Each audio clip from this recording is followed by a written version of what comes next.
I'm listening to Underground+Overlooked.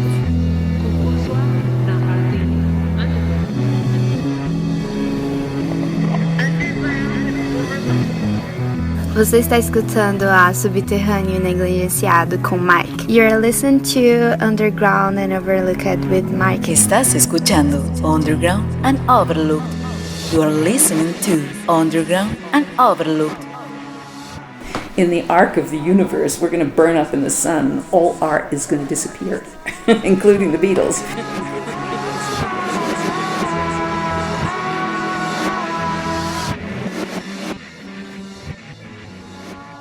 Psychedelic music, classic and contemporary, is the focal point on this episode of Underground and Overlooked. I'm Mikey Kettinger. Interact on Twitter. It's at MikeyImaginary, at KBLU Underground as well. It wasn't easy, but I found Jann Haworth and convinced her to tell me some stories about her role in the Grammy-winning design of Sgt. Pepper's Lonely Hearts Club Band by the Beatles, the album cover. An album so inspirational that Jimi Hendrix famously performed its title track on stage right after it came out. Utah's own Jann Haworth lived in London in 1967 and co-designed the cover to become the most famous psychedelic record ever, influencing many of the overlooked artists highlighted on this program. Highlights of my conversation with Salt Lake City artist Jann Haworth tonight on Underground and Overlooked. Estás escuchando Underground and Overlooked. You are listening to Underground and Overlooked. I'm listening to Underground+Overlooked. You are listening to Underground and Overlooked, aka KBLU Underground, here on Aggie Radio on 92.3 FM KBLU LP from Utah State University.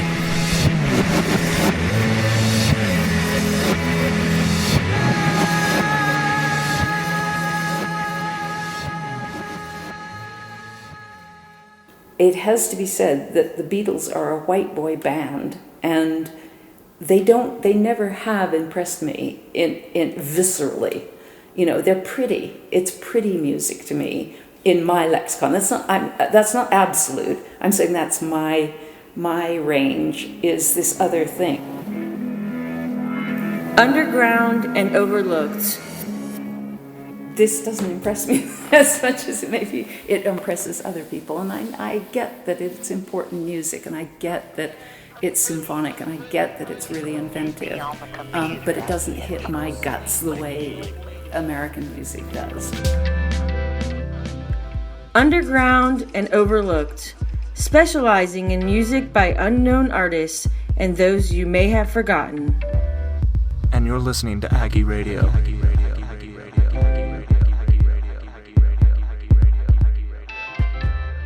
We asked the Beatles if they would choose their heroes so that we would make a crowd. The idea was that we would have a crowd, and they had mentioned that there was a song on the album, or the album was going to be called Sgt. Pepper's Lonely Hearts Club Band.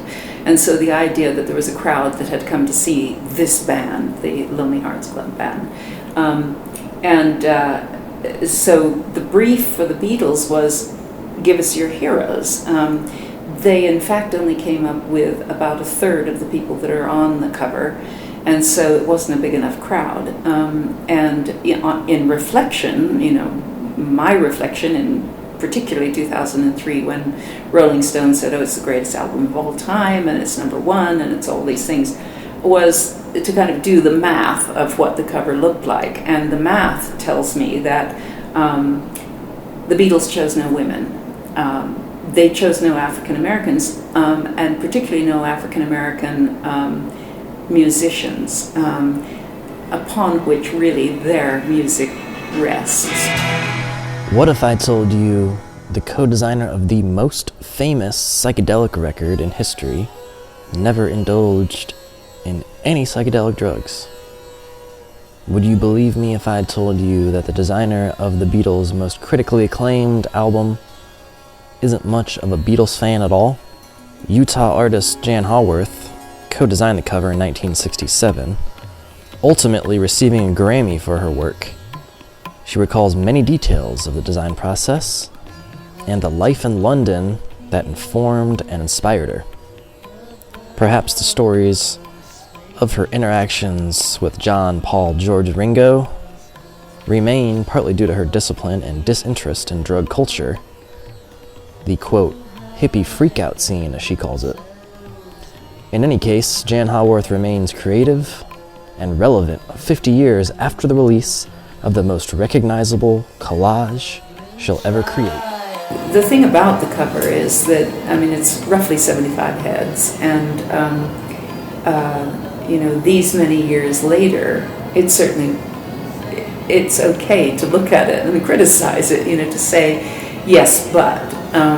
And so, my view of it is that it has possibly a pleasant naivete about it that is kind of a mirror of the naivete of the culture of the times. 1967. Lyndon Johnson's president, Martin Luther King, is alive and persisting through regular threats. Thousands of American young men are bleeding in Vietnamese jungles. Woodstock, Watergate, Wi-Fi, the war on drugs and the war on terror are all items and ideas of the future. Beatlemania is current and global. Artists Jann Haworth and Peter Blake are asked to design an alternative cover for an upcoming Beatles album.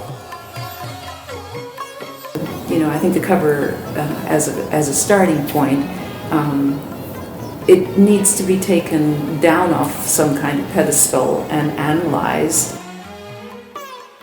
When this album came up, the Beatles commissioned Simon and Marijke, a Dutch duo, to do the cover. And they did a cover that was a kind of psychedelic cartoon mountain with like little gnomes and things like that on it. And Robert saw it, Robert Fraser, the dealer, and said he just hated it. And he told Paul this and said, I think you could, you'd need something else for this music. And convinced him that he ought to ask Peter and I. So we went over to AMI when the Beatles were actually recording, so they were layering tracks. And we're in the studio and watching that for a while, and then they showed us, Paul showed us the Simon and Marijke cover, and we didn't know where their view of that cover was, so we didn't go in feet first and say that's really terrible, because we didn't know the music then or anything. We just said, okay, we've seen that, and at that point, Robert said, I think Jann and Peter ought to do the cover. Paul said, well, can we talk about that then? And so then Paul and Robert came over to our apartment, and then we discussed what it might be if we did it. And at that point, it was, Peter wanted to do it as a collage, a crowd collage. I said that I thought it should be life-size so that it was a set.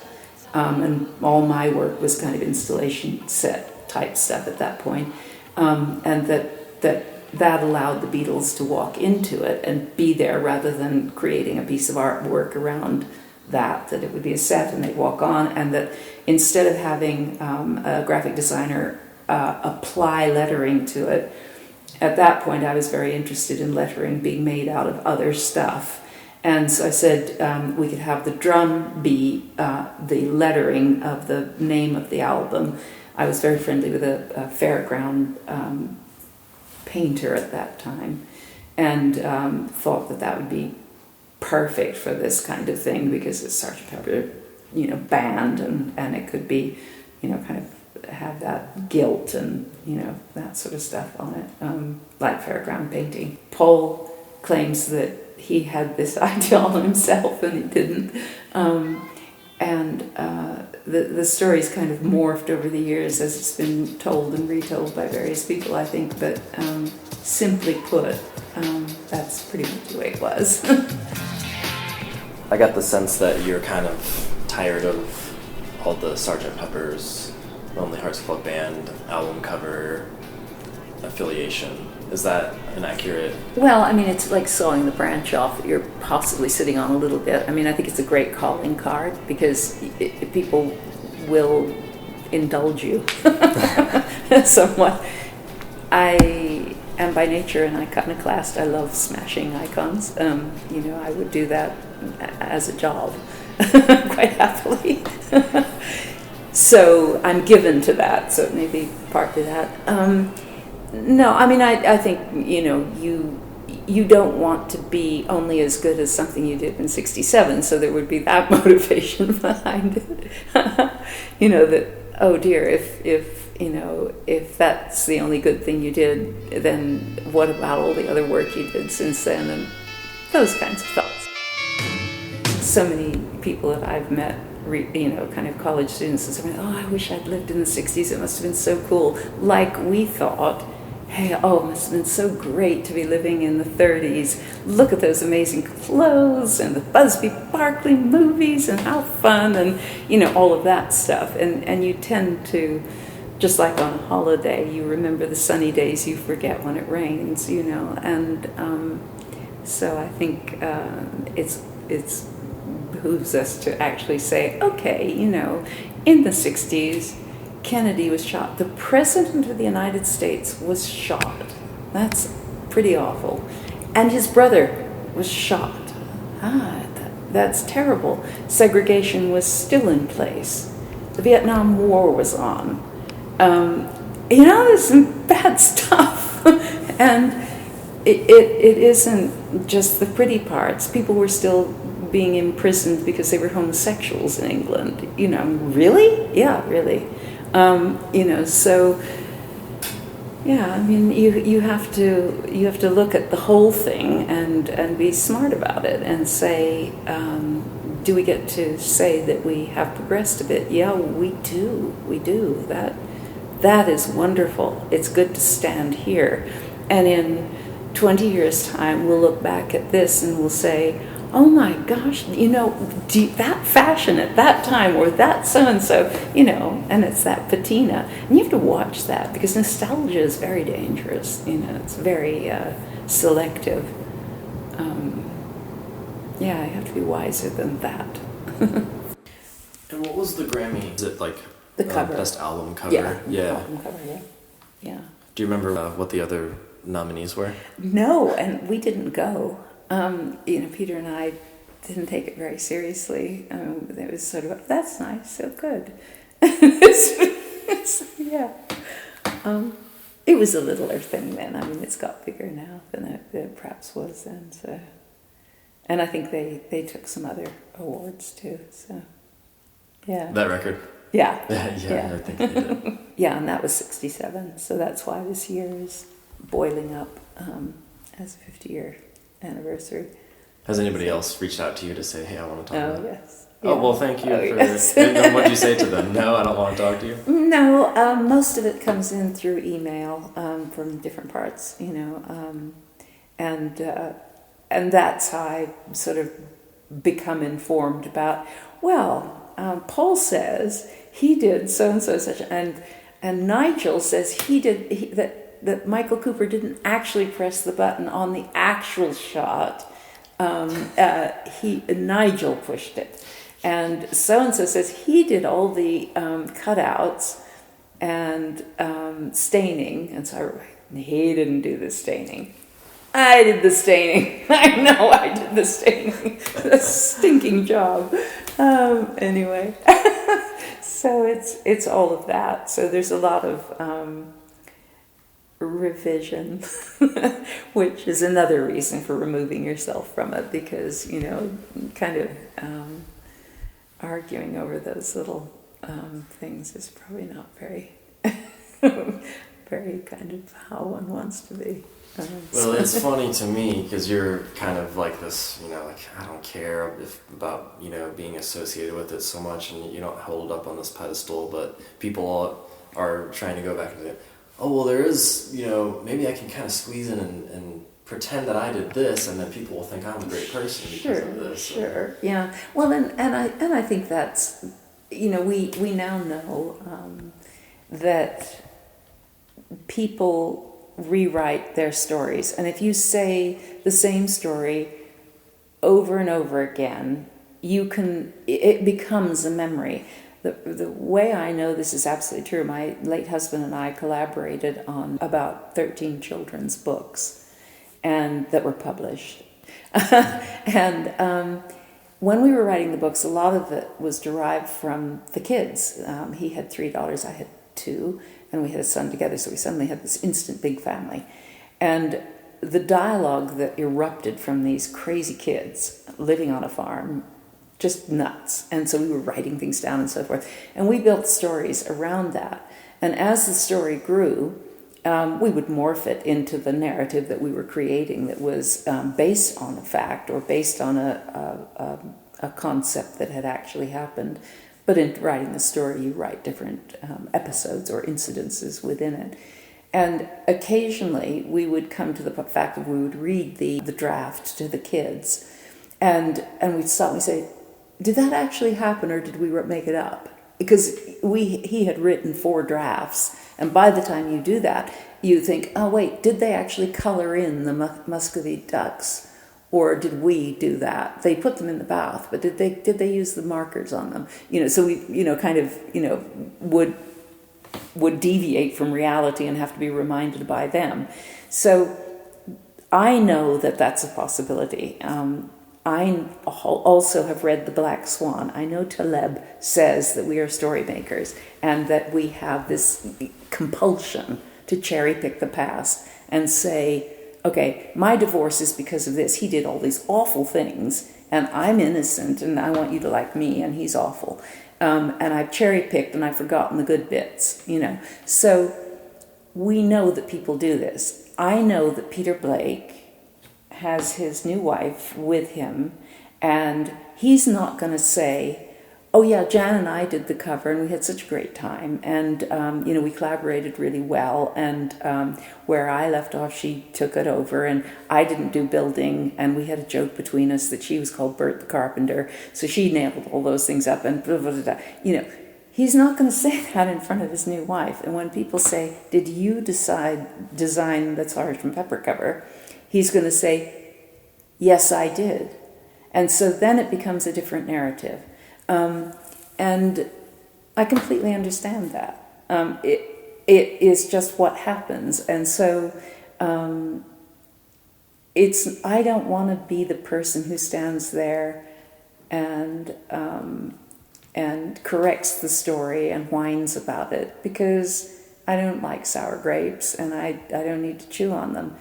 I do want to stand up and say a woman, an American, is responsible for 50% of that cover.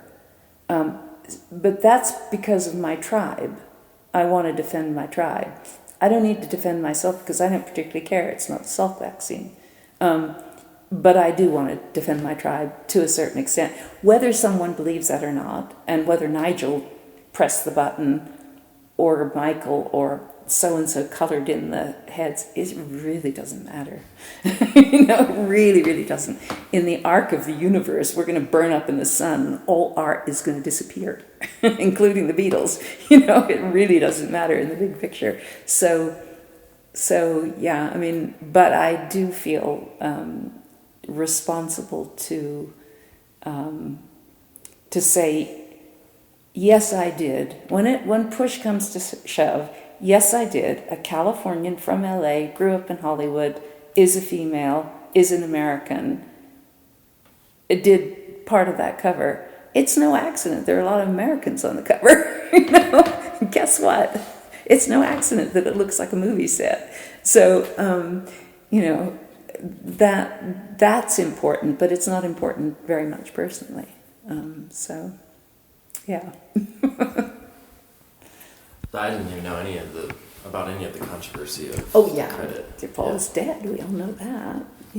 So you're gonna have it. So it's been funny, and it's come in for the last 2 years, I guess. And so here I am isolated in Utah, and it's really kind of just an amusing kind of side issue. And it's interesting too have this email source of, a series of questions that you then can, focus very carefully, kind of where it's coming from and what use there is, and then they'll come back and they'll say, but I read so-and-so and such and such, and it's a patchwork, and heaven knows how anybody will make any sense of it, really, in time to come, and then again, it really doesn't matter, you have to just let it go, Well, it's idolatry. We like idols. Yeah. We want to believe in magic and bigger and something that is. We like goddesses and gods. It's something that occurred to me up in Sundance that I thought, oh, how funny. I really didn't take the Beatles very seriously because I'd grown up in Hollywood and. My father worked with Marilyn Monroe. I met Marilyn Monroe, met Arthur Miller. I, was with Tony Curtis for dinner. Marlon Brando's girlfriend stayed with us. All that. And not that I thought that was important. I didn't. I knew that the people that were being idolized by my friends or magazines were just in costume or just in PG makeup or...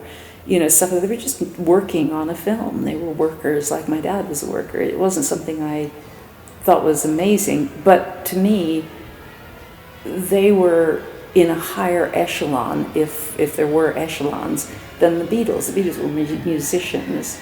These were movie stars. So this was, Dave Clark, who couldn't even play the drums, and stupid Rolling Stones. I mean, they to me really were irritating because it seemed to me they were very American-based and just annoying. Liked the Who very much like the Kinks. I mean, the Who were breaking ground. They were churning it up, doing Tommy and things like that. To me, more risky, which I really liked. Weska and all of that. So there's this foment that the Beatles came up through and took the stage. Then, when I came in '97 back here, I suddenly was dropped into the middle of the iconography of Bob Redford, Sundance Kid, but then much more powerfully, the Native American and the horse, the wild horse. And suddenly I realized it was another kind of mythology that was alive and really different than the other two, and it's so for me that those are three things that I compare as to their vivacity, and there are three mythologies, and that's what people do. They make mythologies because we love to believe in things, So it's something about that fascinates me, that luck of those three experiences.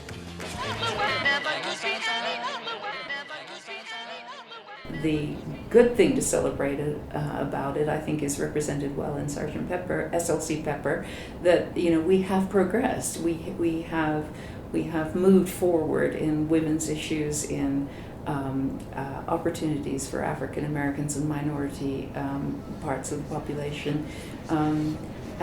There has been progress. We're not done by any means, but there has been progress.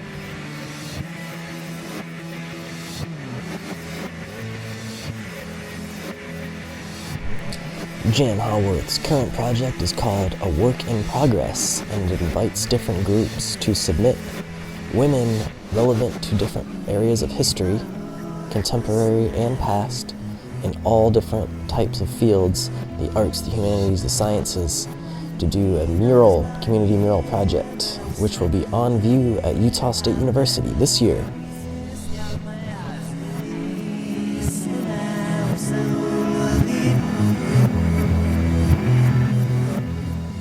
I'm listening to Underground Overlooked.